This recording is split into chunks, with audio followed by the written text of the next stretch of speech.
Ted DeLorme in Fort Mill, South Carolina, during June 2006. The Canterbury Tales by Geoffrey Chaucer. Edited by D. Lang Purvis. This reading is based on the book The Canterbury Tales and Other Poems. The original text contains poems by Chaucer and a lot of notes and explanations by the editor.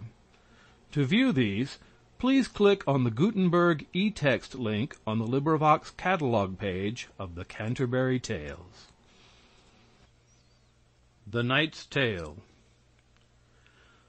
Willem, as olde stories tellen us, there was a duke that highte Theseus.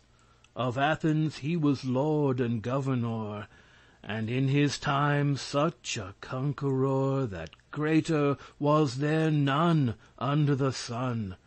Full many a rich country had he won. What with his wisdom and his chivalry, he conquered all the reign of Feminy. That Willem was yclept Scythia, and wedded the Queen Hippolyta, and brought her home with him to his country, with muchel glory and great solemnity, and eke her younger sister Emily. And thus with victory and with melody let I this worthy duke to Athens ride, and all his host in arms him beside. And certes, if it ne'er too long to hear, I would have told you fully the manner how wonnen was the reign of Feminy by Theseus and by his chivalry, and of the great battle for the nonce betwixt Athenis and the Amazons, and how assieged was Hippolyta, the fair hardy queen of Scythia, and of the feast that was at her wedding, and of the tempest at her homecoming. But all these things I must as now forbear.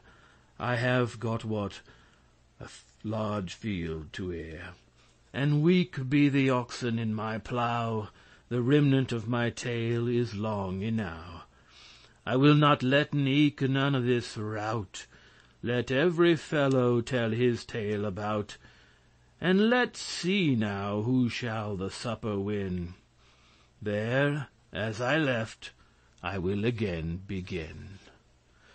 This duke, of whom I make mention, when he was come almost unto the town, in all his weal and in his moste pride, he was ware, and he cast his eye aside, where that there kneeled in the highe way a company of ladies tway and tway, each after other, clad in clothes black. But such a cry and such a woe they make, that in this world n'is creature living that hearde such another waymenting. And of this crying would they never stenten, till they the reiness of his bridal henten. What folk be ye that at mine homecoming perturben so my feast with crying? Quoth Theseus, have ye so great envy of mine honor, and that thus complain and cry? Or who hath you misboten or offended? Do tell me, if it may be amended. And why that ye be clad thus all in black? The oldest lady of them all then spake, when she had swooned with a deadly cheer, that it was ruth for to see or hear. She said, Lord, to whom fortune hath given victory, and as a conqueror to liven, naught grieveth us your glory and your honor, but we beseechen mercy and succor. Have mercy on our woe and our distress. Some drop of pity, through thy gentleness, upon us wretched women let now fall.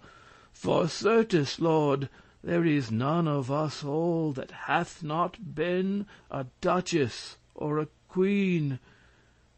Now we be caitiffs, as it is well seen. Thanked be fortune and her false wheel, that none estate insureth to be well. And certes, Lord, to biden your presence here in this temple of the goddess Clemence, we have been waiting all this fortnight. Now help us, Lord, since it lies in thy might. I, wretched wight, that weep and wail thus, was whilom wife to King Capaneus, that staff at Thebes, cursed be that day. And all we that be in this array, and making all this lamentation, we losten all our husbands in that town, while that the siege thereabouten lay. And yet the old Creon well away, that lord is now of Thebes the city, fulfilled of ire and of iniquity.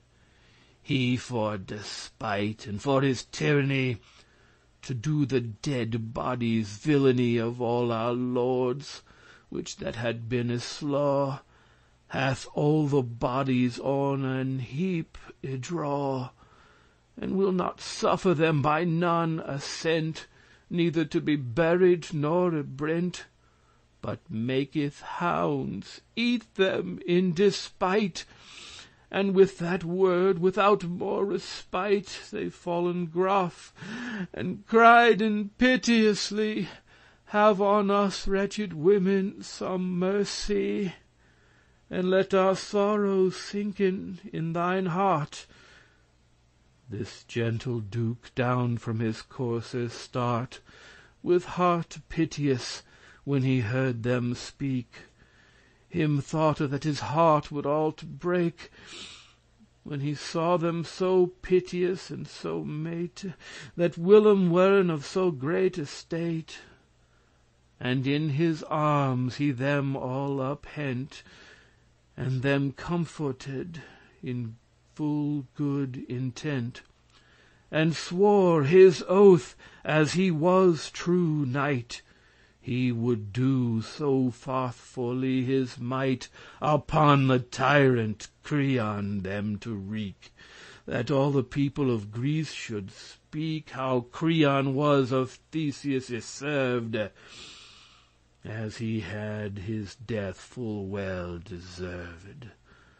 And right anon, without more abode, his banner he displayed, and forth he rode to Thebes ward, and all his host beside.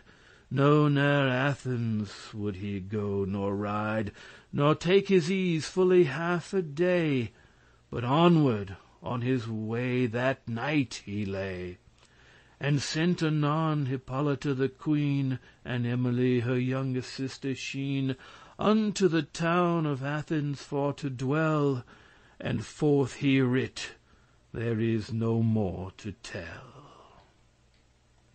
The red statue of Mars with spear and targe so shineth in his white banner large, that all the fieldes glitter up and down, and by his banner borne is his pennon of gold full rich, in which there was beat the Minotaur, which that he slew in Crete.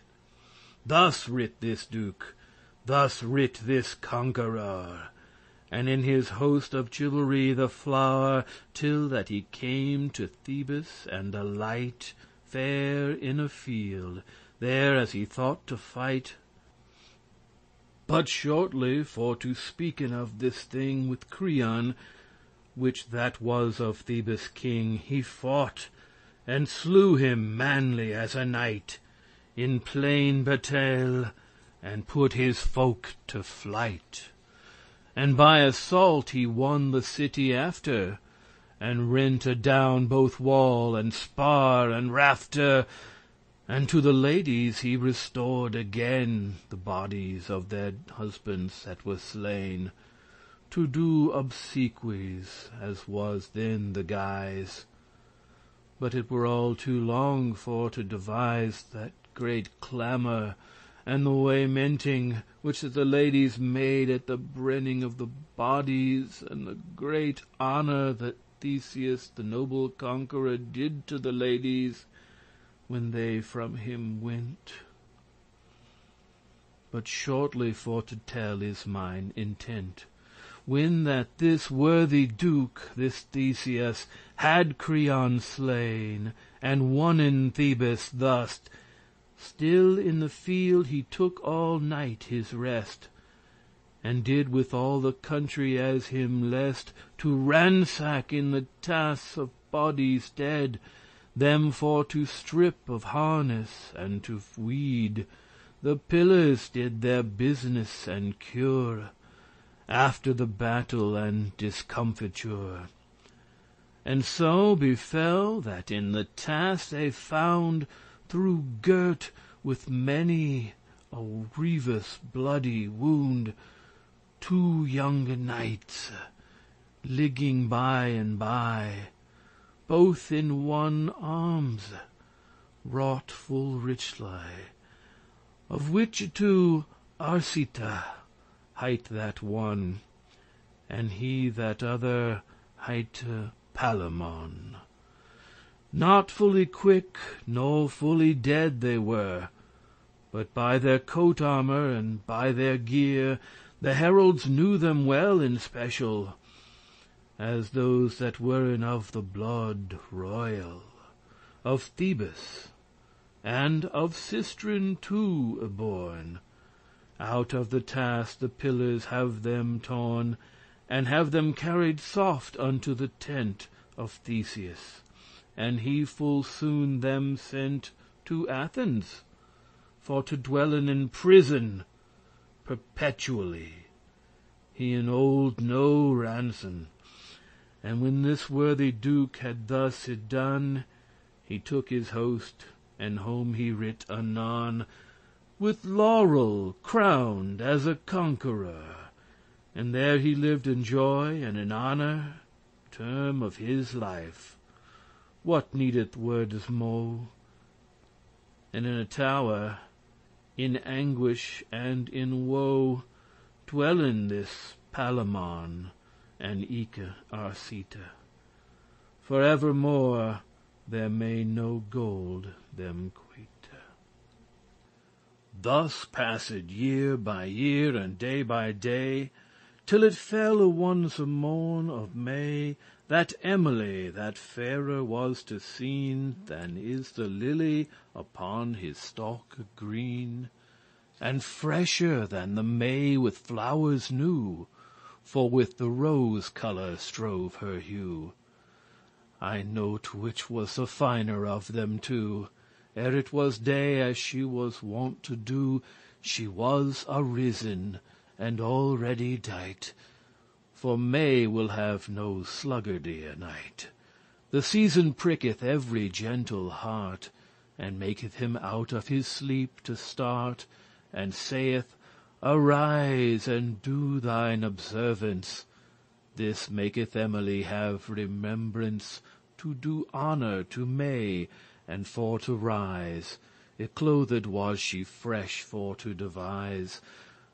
Her yellow hair was braided in a tress behind her back, a yard along, I guess, and in the garden at the sun uprist she walketh up and down where as her list. She gathereth flowers, party white and red, to make a sotel garland for her head. And as an angel heavenly she sung, the greate tower that was so thick and strong, which of the castle was the chief dungeon, whereas these knights weren in prison, of which I told you, and telle shall, was even joinant to the garden wall. There, as this Emily had her playing, bright was the sun and clear that morning, and Palamon, this woeful prisoner, as was his wont by leave of his jailer, was risen, and roamed in a chamber on high, in which he all the noble city sigh, and eke the garden full of branches green, There, as this fresh Emilia the sheen was in her walk, and roamed up and down, this sorrowful prisoner, this Palamon, went in his chamber roaming to and fro, and to himself complaining of his woe, that he was born, full oft he said, alas! And so befell by adventure or cas, that through a window thick of many a bar, of iron great, and square as any spar, he cast his eyes upon Emilia, and therewithal he blent and cried, ah! as though he stungen were unto the heart. And with that cry Arcita anon upstart, and said, Cousin mine, what aileth thee, that art so pale and deadly for to see? Why criedst thou? Who hath thee done offence? For God's love take all in patience. Our prison, for it may none other be, Fortune hath given us this adversity. Some wick aspect of disposition of Saturn by some constellation hath given us this, although we had it sworn. So stood the heaven when that we were born. We must endure. This is the short and plain. This Palamon answered and said again, Cousin, forsooth of this opinion thou hast a vain imagination. This prison caused me not for to cry, but I was hurt right now through mine eye into mine heart, that will my bane be. The fairness of the lady that I see yond in the garden roaming to and fro is cause of all my crying and my woe. I know 'twere she be woman or goddess, but Venus is it soothly as I guess. And therewithal on knees adown he fell, and said, Venus, if it be your will, you in this garden thus to transfigure before me, sorrowful, wretched creature, out of this prison help that we may scape, and if so be our destiny be shape, by etern word to dine in prison, of our lineage have some compassion, that is so low brought by tyranny. And with that word our seat gonna spy, whereas this lady roamed to and fro. And with that sight her beauty hurt him so, that if that Palamon was wounded sore, our seat was hurt as much as he, or more. And with a sigh he said piteously, The fresh beauty slayeth me suddenly, of her that roameth yonder in the place.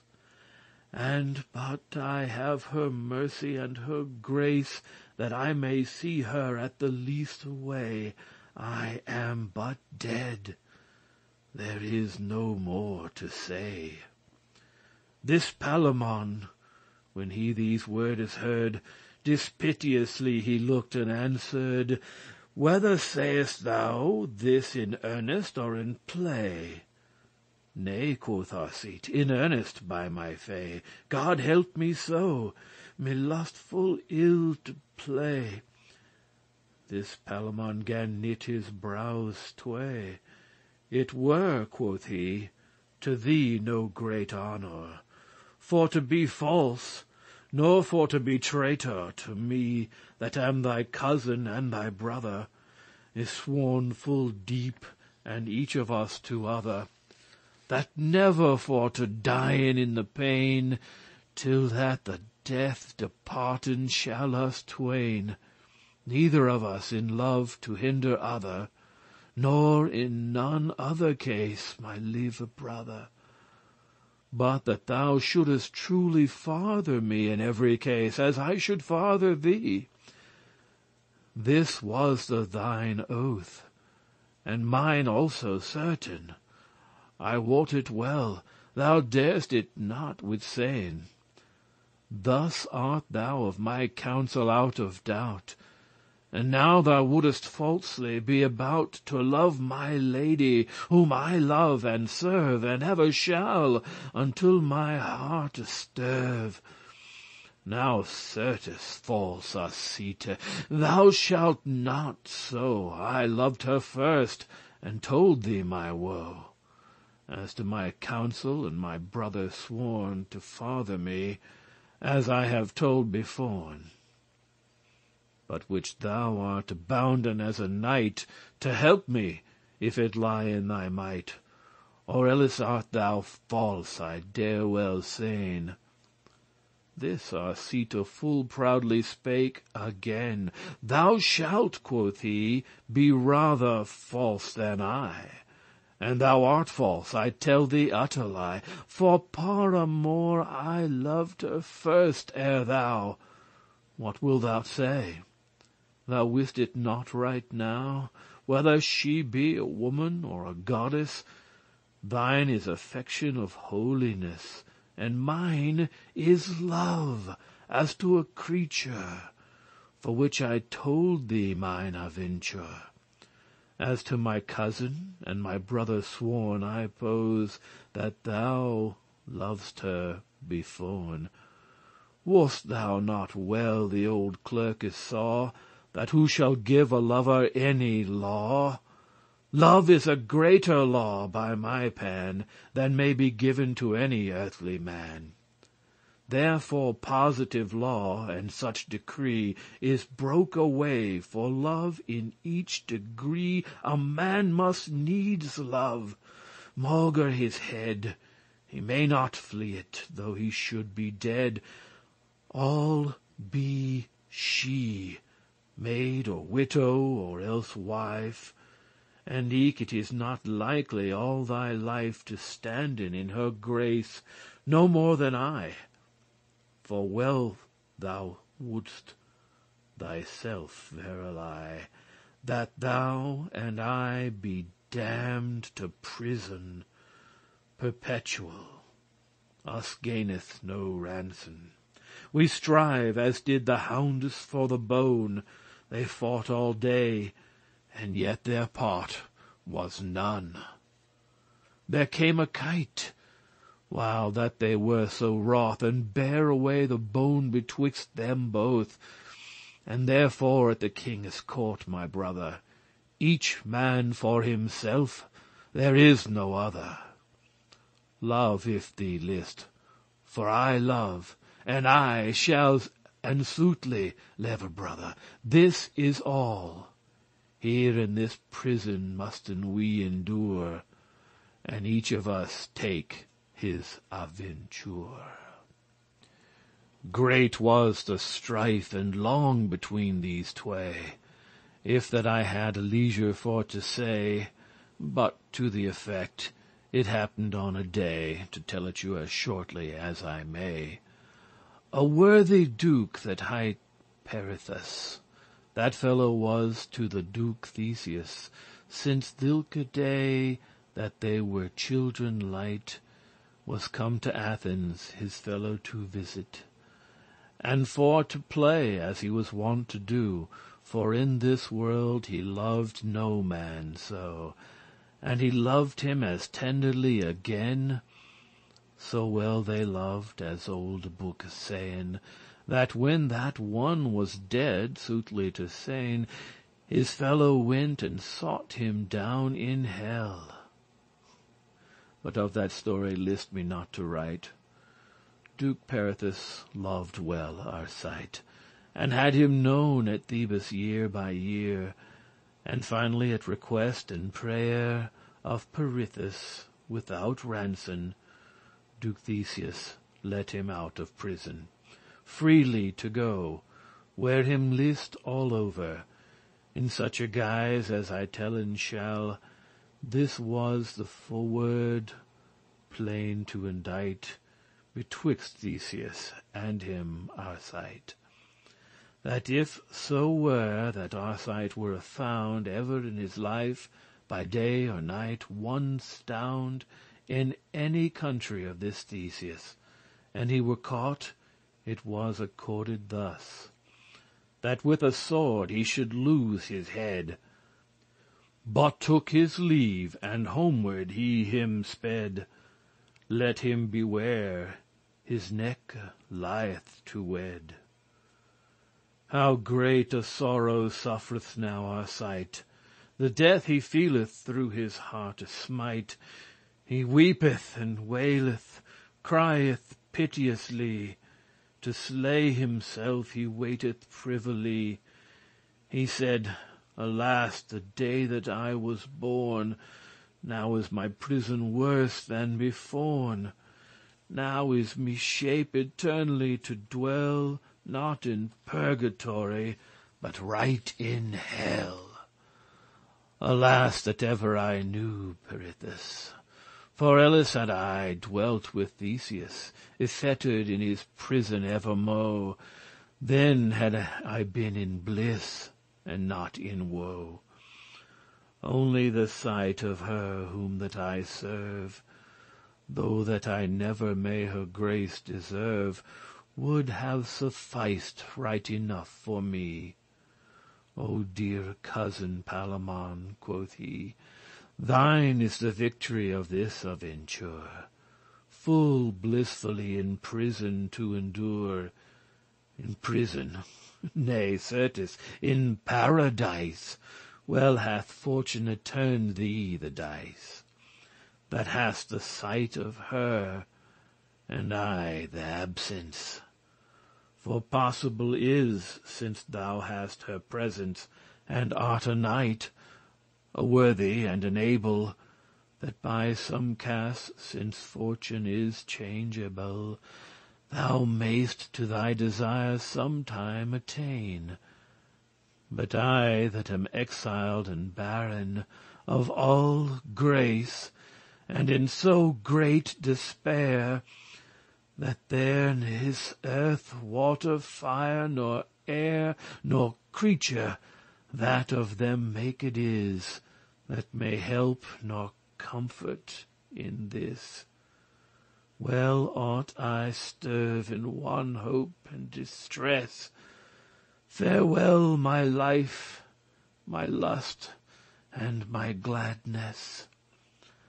Alas, why plainen men so in commune of purveyance of God or of fortune, that giveth them full oft in many a guise, well better than they can themselves devise.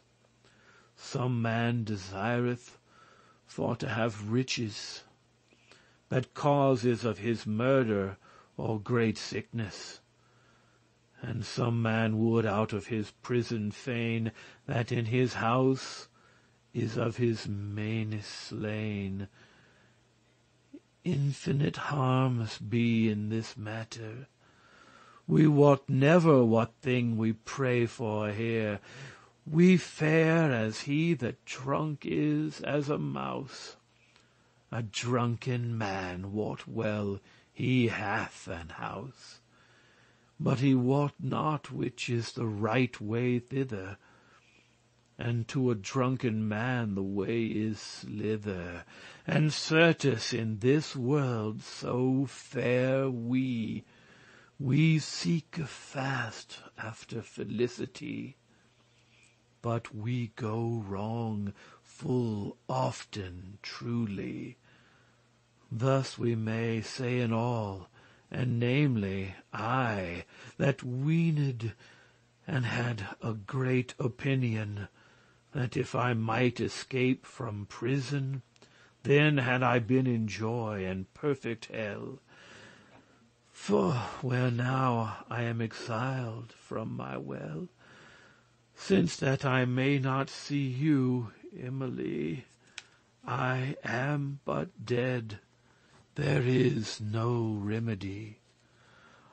Upon that other side, Palamon, when that he wist our sight was gone, much sorrow maketh, that the great tower resoundeth of his yelling and clamour. The pure fetters on his shinnes great were of his bitter salted tears wet. Alas, quoth he, our sight, cousin mine, of all our strife, God wot, the fruit is thine. Thou walkest now in Thebes at thy large, and of my woe thou givest little charge. Thou mayest, since thou hast wisdom and manhead, assemble all the folk of our kindred, and make a war so sharp on this country, that by some aventure or some treaty thou mayst have her to lady and to wife, for whom that I must needs lose my life.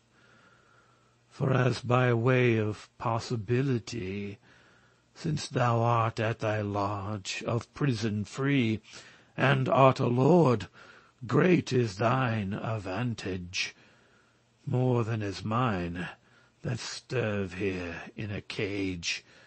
For I must weep and wail while that I live, with all the woe that prison may me give, and eke with pain that love me gives also, that doubles all my torment and my woe. Therewith the fire of jealousy upstart within his breast, and hint him by the heart so woodly, that he like was to behold the box-tree, or the ashes dead and cold. Then said, O cruel goddess, that govern this world with binding of your word etern, and written in the table of adamant your parliament and your eternal grant, what is mankind more unto you hold than is the sheep that rooketh in the fold? For slain is man, right as another beast, and dwelleth eke in prison and arrest, and hath sickness and great adversity, and oftentimes guiltless. Pardie, what governess is in your prescience, that guiltless tormenteth innocence, and yet increaseth this all my penance, that man is bounden to his observance, for Godde's sake, to letten of his will, whereas a beast may all his lust fulfill. And when a beast is dead, he hath no pain. But man after his death must weep and plain, though in this world he have care and woe. Without a doubt it may standen so. The answer of this leave I to divines, but well I wot that in this world great pine is. Alas, I see a serpent or a thief, that many a true man hath done mischief. Go at his large, and where him list may turn, but I must be in prison through Saturn, and eke through Juno, jealous, and eke wood, that hath well nigh destroyed all the blood of Thebes with his waste walls wide, and Venus slayeth me on that other side. For jealousy and fear of him are sight. Now will I stent of Palamon alight, and let him in his prison stille dwell. And of our seat forth I will you tell. The summer passeth, and the night is long. Increase double wise the pain is strong, both of the lover and the prisoner. I note which hath the wofuller mister. For shortly for to say, this Palamon perpetually is damned to prison, in chains and in fetters to be dead, and Arcite is exiled on his head for evermore as out of that country, nor nevermore he shall his lady see. You lovers, ask I now this question: Who lieth the worse, Arcite or Palamon? The one may see his lady day by day, but in prison he dwelle must alway. The other, where him list, may ride or go, but see his lady shall he never mo'. Now deem all as you list, ye that can, for I will tell you forth as I began. When that Arcite to Thebes comen was, full oft a day he swelt and said, Alas, for see this lady he shall know never mo'. And shortly to concluden all his woe, so much sorrow had never creature that is or shall be while the world may dure. His sleep, his meat, his drink is him by raft, that lean he wecks and dry as any shaft. His eyen hollow, grisly to behold, his hue sallow and pale as ashes cold. And solitary he was, ever alone, and wailing all the night, making his moan. And if he heard a song or instrument, then would he weepen, he might not be stent. So feeble were his spirits, and so low, and changed so, that no man could know his speech, neither his voice, though men it heard.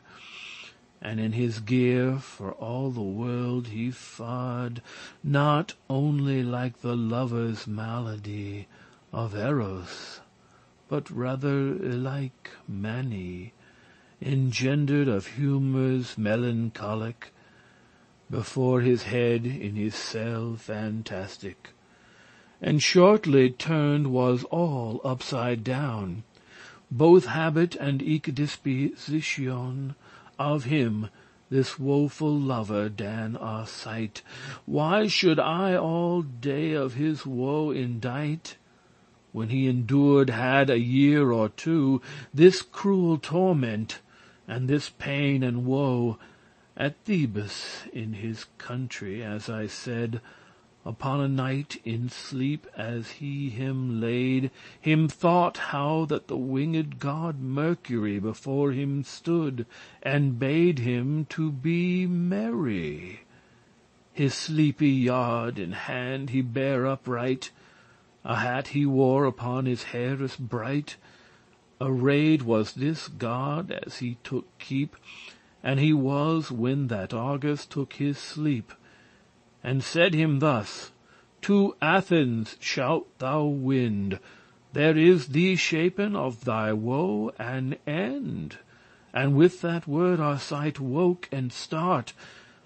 Now truly how sore that ere me smart. Quoth he, to Athens right now will I fare, nor for no dread of death shall I not spare, to see my lady that I love and serve. In her presence I reck not to stirve. And with that word he caught a great mirror, and saw that changed was all his colour, and saw his visage all in other kind, and right anon it ran him ill his mind, that since his face was so disfigured of malady the which he had endured, he might well, if that he bare him low, live in Athens evermore unknow, and see his lady well nigh day by day. And right anon he changed his array, and clad him as a poor labourer, and all alone, save only a squire that knew his privity and all his cas, which was disguised poorly as he was. To Athens is he gone the next away, and to the court he went upon a day, and at that gate he proffered his service, to drudge and draw whatso men would devise. And shortly of this matter for to sayn, he fell in office with a chamberlain, the which that dwelling was with Emily, For he was wise, and could as soon espy of every servant which that served her.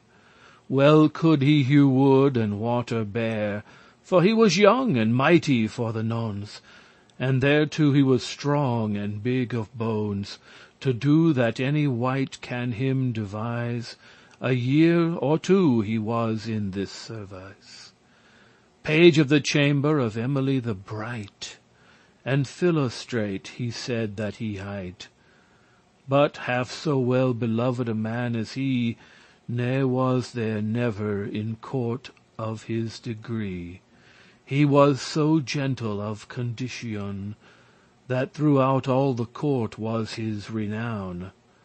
They said that it were a charity, that Theseus would enhance his degree, and put him in some worshipful service, there as he might his virtue exercise.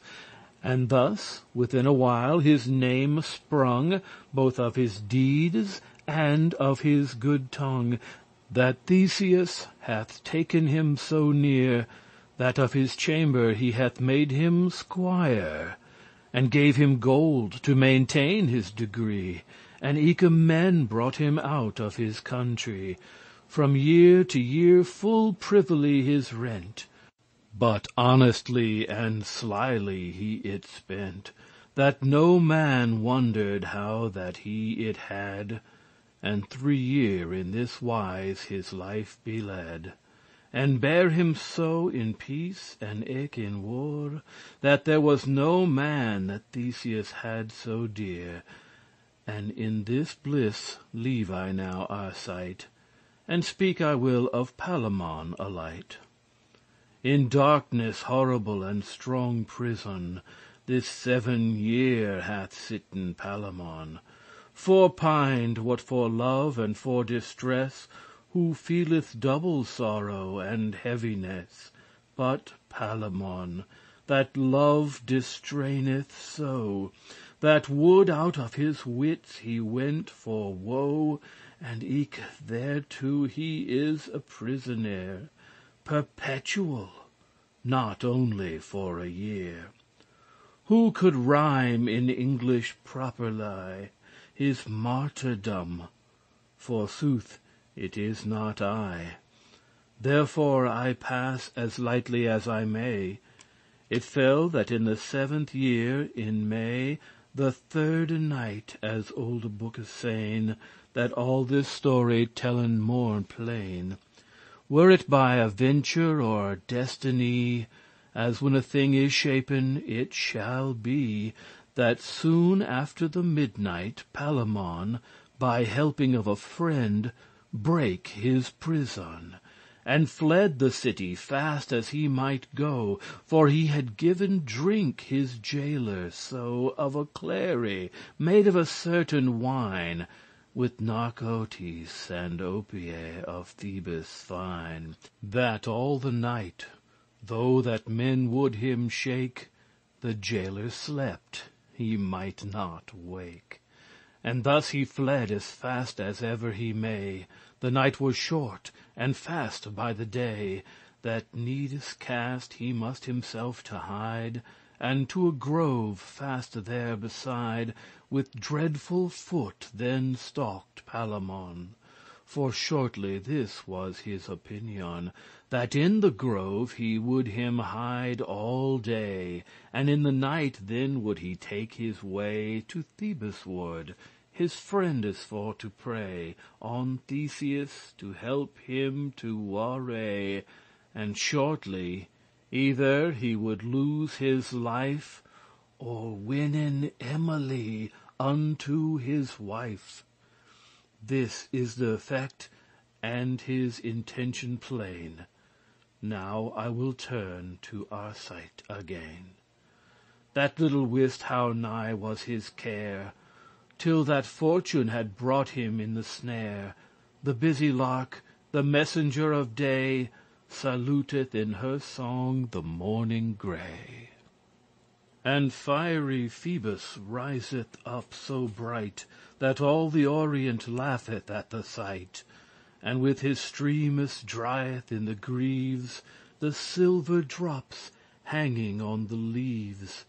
And Arcite, that is in the court royal, with Theseus, his squire principal, is risen, and looketh on the merry day, and for to do his observance to May, remembering the point of his desire, he on his courser, starting as the fire, is ridden to the fields him to play out of the court, were it a mile or tway, and to the grove of which I have you told, by a venture his way began to hold, to make him a garland of the greaves, were it of woodbine or of hawthorn leaves.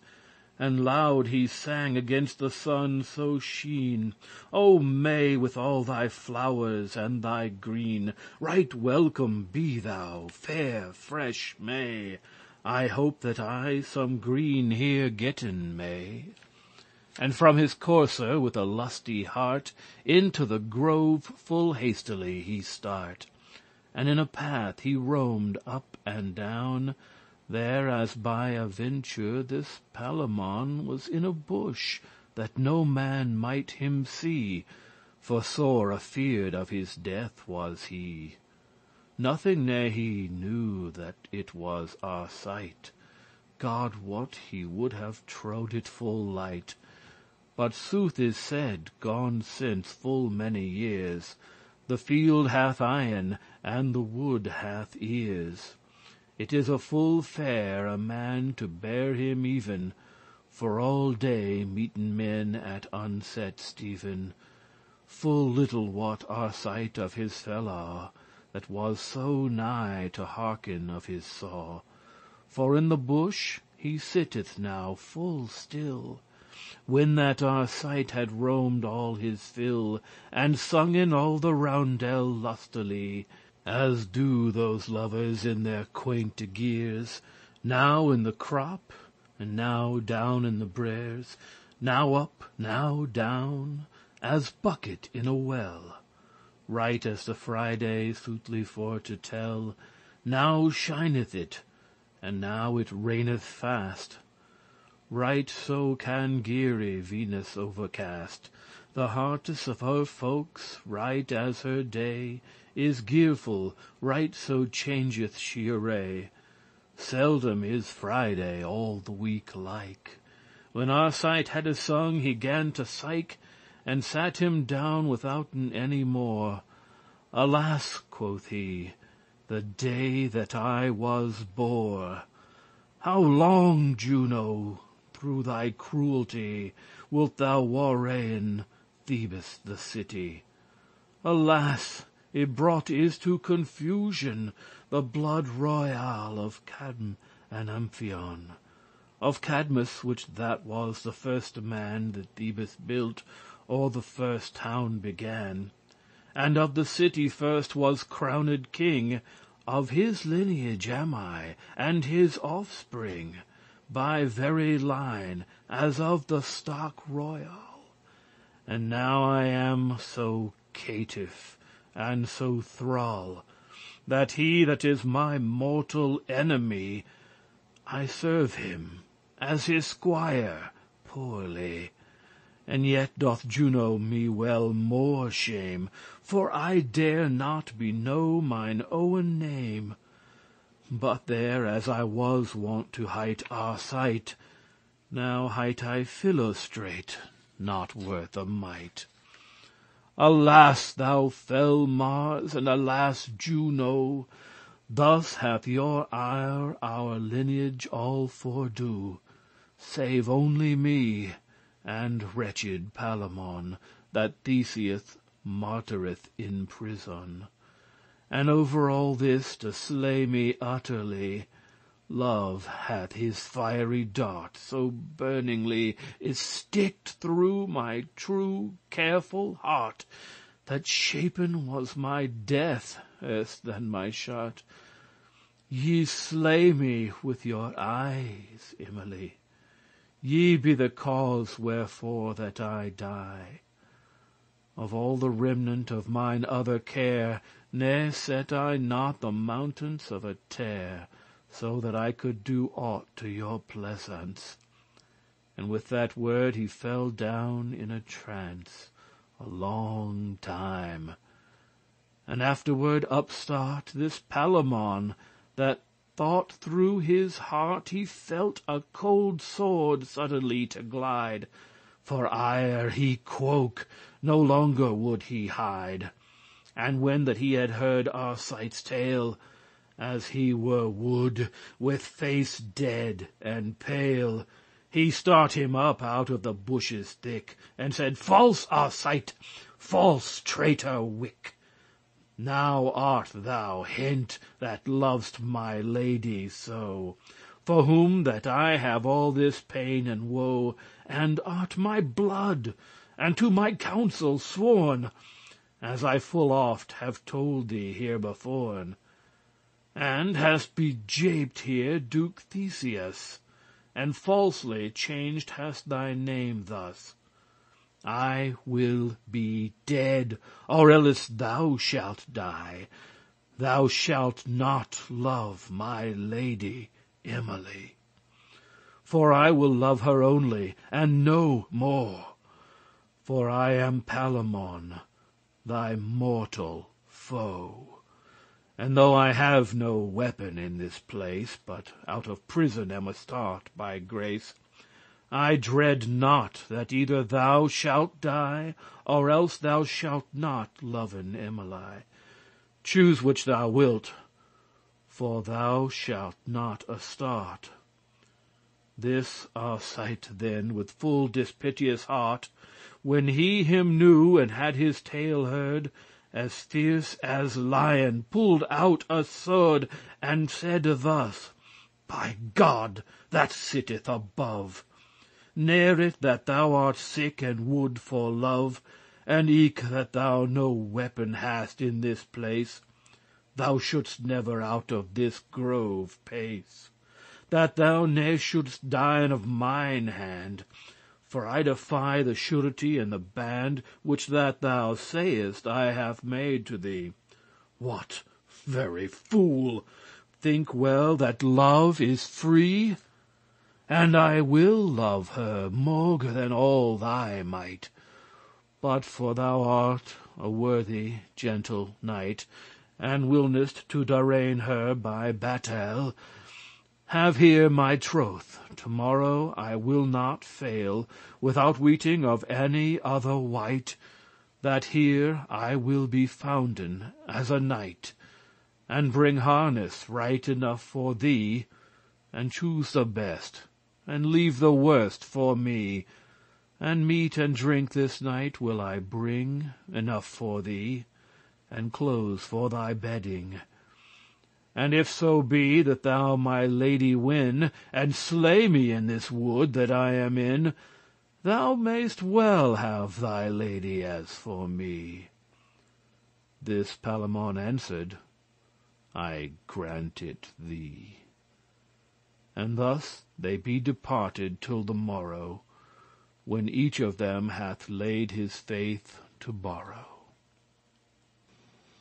O Cupid, out of all a charity, O Regna, that wilt no fellow have with thee, full sooth is said, that love nor lordship will not his thanks have any fellowship. Well finden that Arcite and Palamon. Arcite is rid anon unto the town, and on the morrow, ere it were daylight, full privily 2 harness hath he dight, both sufficient, and meet to darraign, and battle in the field betwixt them twain. And on his horse alone as he was born, he carrieth all this harness him beforn, and in the grove, at time and place y set, this Arcite and this Palamon be met. Then change gan the colour of their face, right as the hunter in the Regn of Thrace, that standeth at a gap with a spear, when hunted is the lion or the bear, and heareth him come rushing in the greaves, and breaketh both the boughs and the leaves, thinketh, here comes my mortal enemy, without fail he must be dead, or I. For either I must slay him at the gap, or he must slay me, if that me mishap. So fared they, in changing of their hue.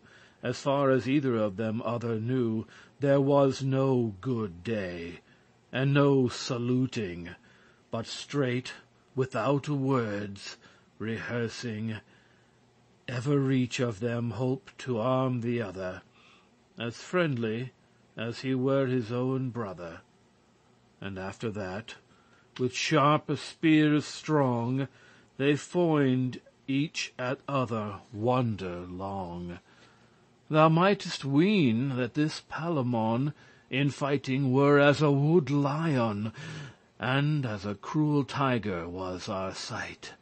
As wild boars gan they together smite, that froth as white as foam, for ire wood, up to the ankle fought they in their blood.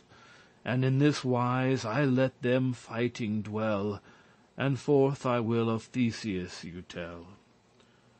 The destiny, minister general, that executeth in the world o'er all the purveyance that God hath seen beforn, so strong it is, that though the world had sworn the contrary of a thing, by yea or nay, yet sometime it shall fallen on a day, that falleth not eft in 1,000 year. For certainly our appetites here, be it of war, or peace, or hate, or love, all is this ruled by the sight above. This mean I now by mighty Theseus, that for to hunten is so desirous, and namely the great hart in May, that in his bed there dawneth him no day that he is not clad and ready for to ride, with hunt and horn and hounds by his side. For in his hunting hath he such delight, that it is all his joy and appetite to be himself the great hart's bane. For after Mars he serveth now Diane. Clear was the day, as I have told ere this, and Theseus with all a joy and bliss, and with his Hippolyta the faire queen, and Emily, yclothed all in green, on hunting be they ridden royally, and to the grove that stood there fast by, in which there was a hart, as men him told, Duke Theseus the straight way doth hold, and to the land he rideth him full right.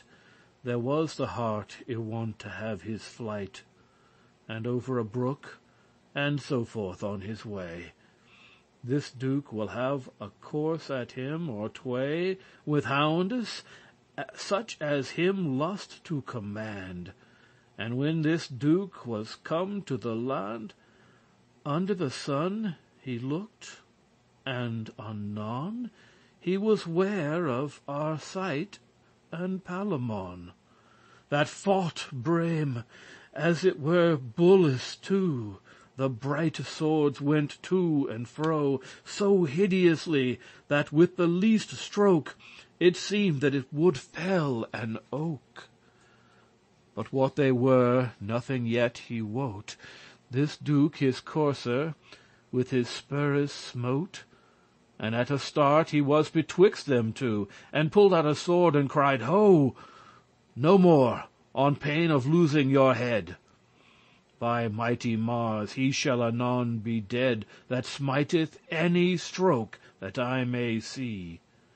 But tell to me what mister men ye be, that be so hardy for to fight here, without judge or other officer, as though it were in lists royally." This Palamon answered hastily and said, "Sir, what needeth wordes mo? We have the death deserved both the two. Two woeful wretches be we, and caitives, that be accumbered of our own lives. And as thou art a rightful lord and judge, so give us neither mercy nor refuge, and slay me first for sainte charity, but slay my fellow eke as well as me. Or slay him first, for, though thou know it light, this is thy mortal foe, this is our sight, that from thy land is banished on his head, for which he hath deserved to be dead. For this is he that came unto thy gate, and said that he hight Philostrate. Thus hath he japed thee full many year, and thou hast made of him thy chief esquire. And this is he that loveth Emily. For since the day is come that I shall die, I make plainly my confession, that I am thilke woeful Palamon, that hath thy prison broken wickedly. I am thy mortal foe, and it am I that so hot loveth Emily the bright, that I would die here, present in her sight. Therefore I ask death, and my jewise, and slay my fellow eke in the same wise, for both we have deserved to be slain. This worthy duke answered anon again, and said, This is a short conclusion. To your own mouth, by your own confession, hath damned you, and I will it record. It needeth not to pain you with the cord. Ye shall be dead, by mighty Mars the Red. The queen anon, for very womanhead, began to weep, and so did Emily, and all the ladies in the company. Great pity was it, as it thought them all, that ever such a chance should befall. For gentle men they were, of great estate, and nothing but for love was this debate. They saw their bloody wounds wide and sore, and cried all at once, both less and more, Have mercy, Lord, upon us women all. And on their bare knees adown they fall, and would have kissed his feet there as he stood, till at the last aslaked was his mood. For pity runneth soon in the gentle heart.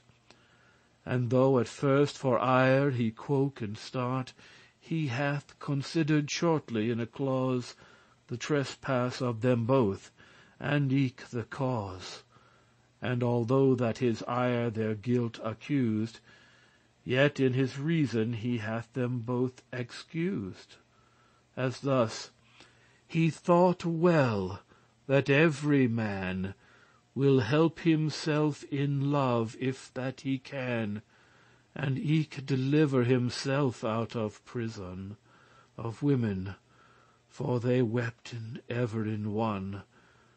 And eke his heart had compassion, and in his gentle heart he thought anon, and soft unto himself he said, Fie upon a lord that will have no mercy, but be a lion both in word and deed, to them that be in repentance and dread, as well as to a proud dispiteous man, that will maintain what he first began.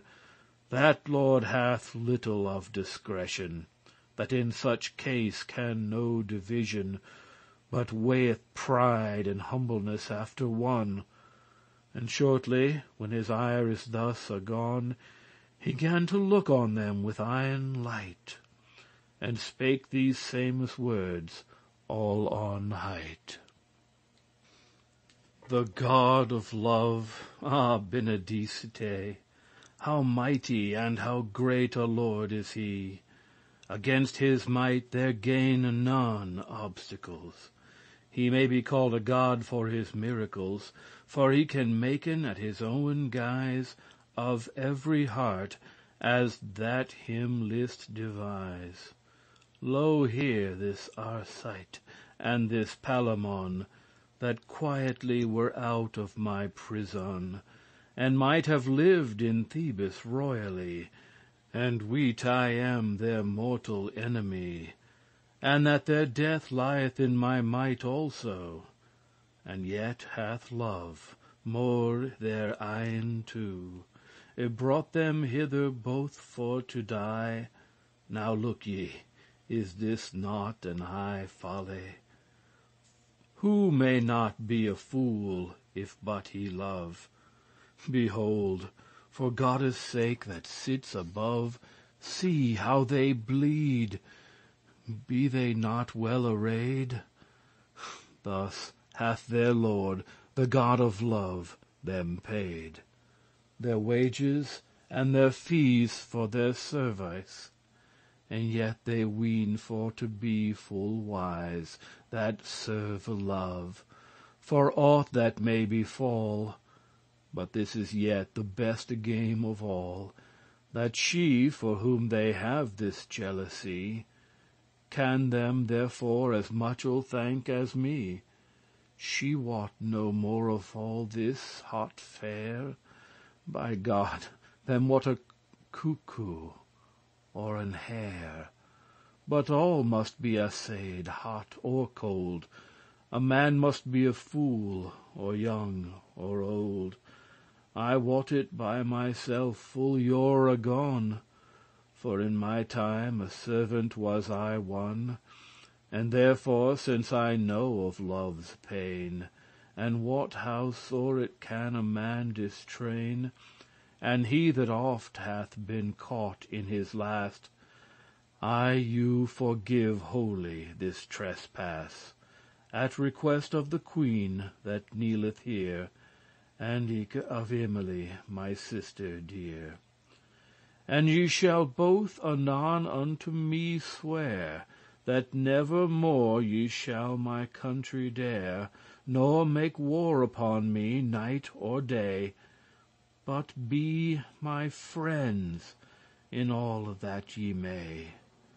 I you forgive this trespass every deal, and they him swear his asking fair and well, and him of lordship and of mercy prayed, and he them granted grace, and thus he said, to speak of royal lineage and richness, though that she were a queen or a princess, each of you both is worthy doubtless to wed when time is. But natheless I speak as for my sister Emily, for whom ye have this strife and jealousy. Ye wot yourselves she may not wed the two at once, although ye fight for evermore. But one of you, all be him loth or lief, he must go pipe into an ivy leaf.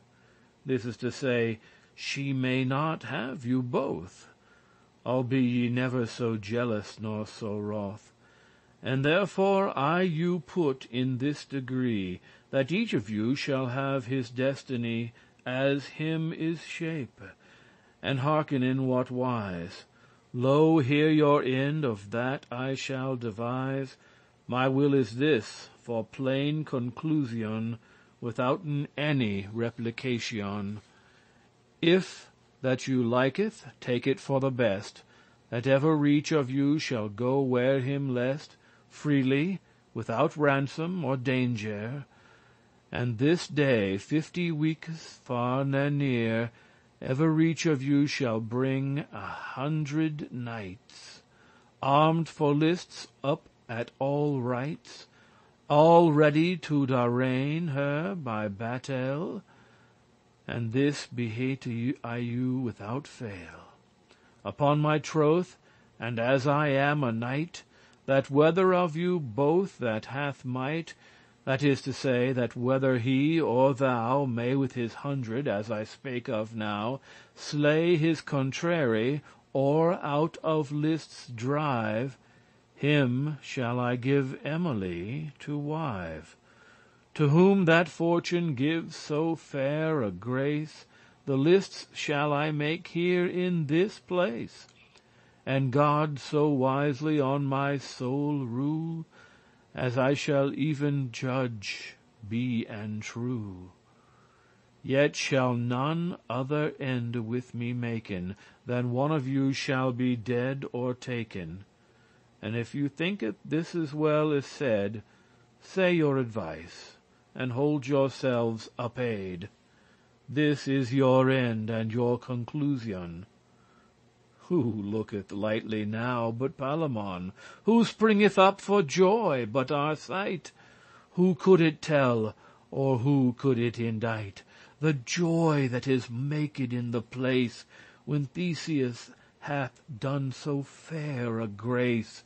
But down on knees went every manner wight, and thanked him with all their heart's might, and namely these Thebans oft aside. And thus with good hope and with heart blithe they take their leave, and homeward gan they ride, to Thebesward with his old walles wide. This ends The Knight's Tale Part 1. The story concludes on the next file.